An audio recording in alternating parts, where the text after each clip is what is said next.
Right, here we go. Hello, Rachel. How are you doing today? Very well, thanks, Tudor. How are you? Yep, very well, thank you. Very well. Keeping myself occupied, which is great. Good. So we have Rachael Howourth here today from Momentum Southwest. One of the challenges that we all face as businesses, and a lot of my clients are facing, and a big pain point is, we spend a lot of time interviewing our candidates and a lot of time resourcing for the candidates. And this isn't just recruiters, but businesses as well.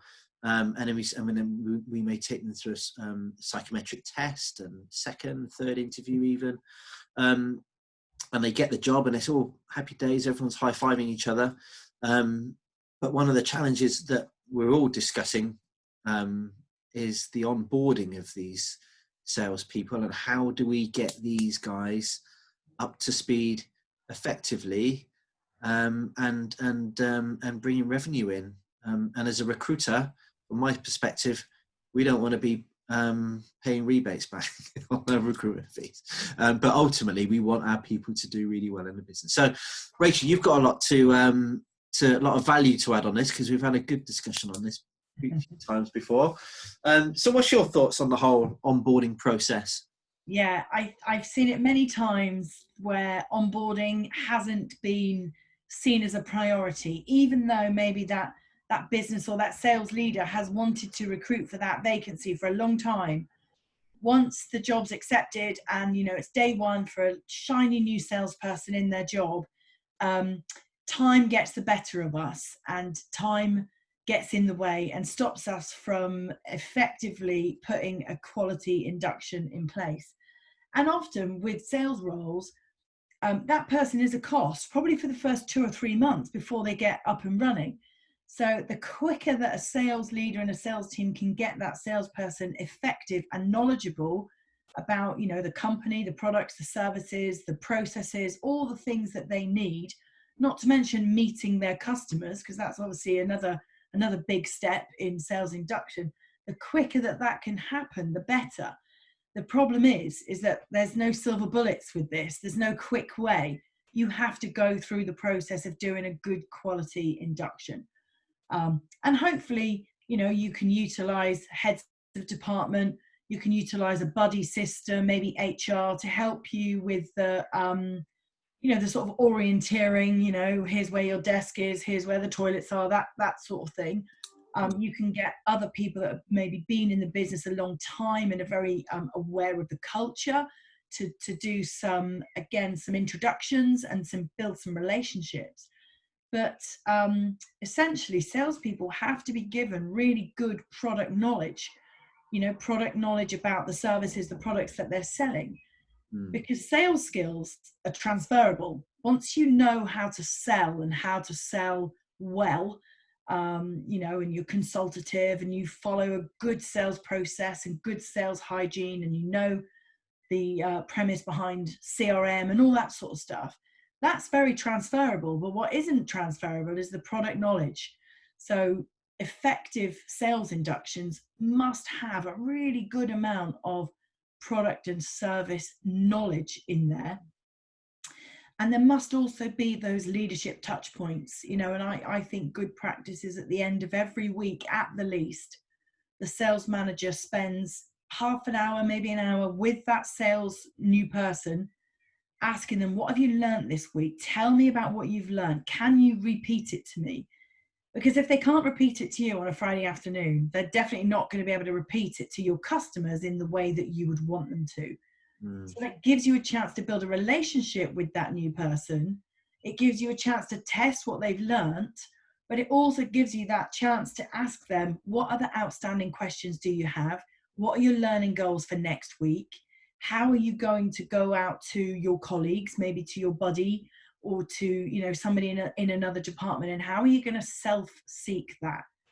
Because the main reason that inductions are tricky is that nobody's got any time. So the more that you can build buddy systems and self-seeking solutions into it, the better. So that was probably a very long-winded answer, but really in a nutshell, it's be an effective sales leader by using a coaching style approach and ensuring that salesperson goes out and gets that product knowledge, but also can upskill themselves using the relationships that they've built in the business. Well, what's your thoughts on so I work for a few different companies and have done some induction training before as well, and a lot of when you go into different companies, they have different opinions on how the induction should work. So for example, some people, like you say, they're all about the product, which is it is really, really important. Some people are like, oh, maybe we'll do classroom based training for a week and then we'll go out on the phones on the following Monday. Some people are, practical based, or, sit with Bob, and he'll train you up. What's your kind of thoughts? What's your standpoint on that? Because it's quite a complex one. It is. And I've worked in a business previously where the induction was 6 weeks. And it wasn't until week 5 that you'd actually go out and meet your customers. But by that point, as a new motivated salesperson in a job, after 4 weeks, you're desperate to get out and meet your customers. You're desperate to make calls, start building relationships. And I kind of think now that a good way to spin that with the customer is to maybe go out and meet your customers and put calls into your customers before you've had all your product training. Because it would be quite nice to say, hey, I'm here now, I'm new, I'm looking after your account, whatever that is. Before I've had all my product knowledge, could you share with me, what do you like about working with this business? What do you like about our products and services? But also, what do you not like? And I can't promise that I'm going to be able to change any of that, but I want to build a relationship. I pride myself on building partnerships with my customers. This is where I worked before. Tell me about you. So that actually, before you've been indoctrinated into your company culture and you've got all the product knowledge and all the tools and resources that you need, before you've got all of that and you're viewed as the salesperson, to just be a person and build a relationship. I think that would be a good thing to maybe think about doing first. Yeah, I think a lot of companies introduce role plays as well, don't they, at the beginning? And they are, again, they're quite useful, but then a role play still isn't a real life situation, is it? So yeah. I think every sales organization has role models. You have your high performers, you have the people who achieve their numbers, who impress their customers, and who act as a role model for their colleagues. And high performing teams always need to share best practice amongst each other so that you can leverage those high performers and learn from them for the benefit of the rest of the team. And so those would be the people that I would always look to for a buddy system when new people join. And actually, if you're in a sales organization where maybe it's not easy to get promoted, not every day does a sales manager leave their role and somebody in the team can step up. But actually, a buddy role is like a middle ground, that you're seen as the go-to person, you're seen, and you can have some compensation, some remuneration for this, but that you're seen as that go-to person who is the pinnacle of what we want to be in this sales team. So I think anybody that doesn't have a buddy system for induction is missing the trick. Yeah, I guess as well. Do you what's your thoughts on kind of having, review points as you progress through a certain period of time, and how you monitor that? Because in sales, what we all know, you can have an amazing salesperson who's been totally successful in one company, but they go into another company, and for whatever reason, it doesn't work out, whether it's the induction or them or the product or whatever. But people can't fathom it out, and they get to the end of the 3 months and it's not a good conversation. So how do you kind of... I totally agree. The induction, I always say the induction is there for 2 reasons: for the new starter to get to know the business and the business to get to know the new starter. It's a 2-way thing, rather than it being seen as, jumping through burning hoops to keep your job. And to sit and do a review of that person's performance a week before the probation period gets signed off, that's not good.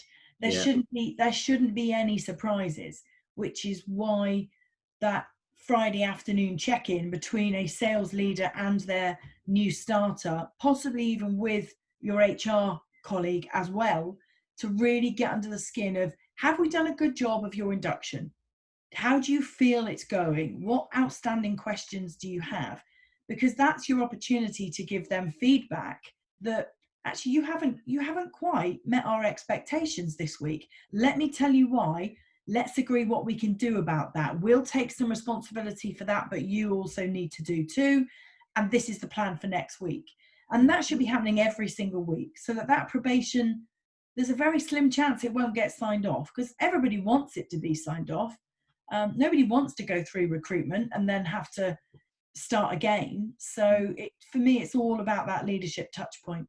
And if it's not managed correctly, you know, it can be a very, very expensive exercise, and probably more expensive than you actually realise when you look at it on the P&L, because there's a lot more that goes behind the scenes, the knock-on effect of the person who is inducting that person, the recruitment costs at the front end, the advertising costs.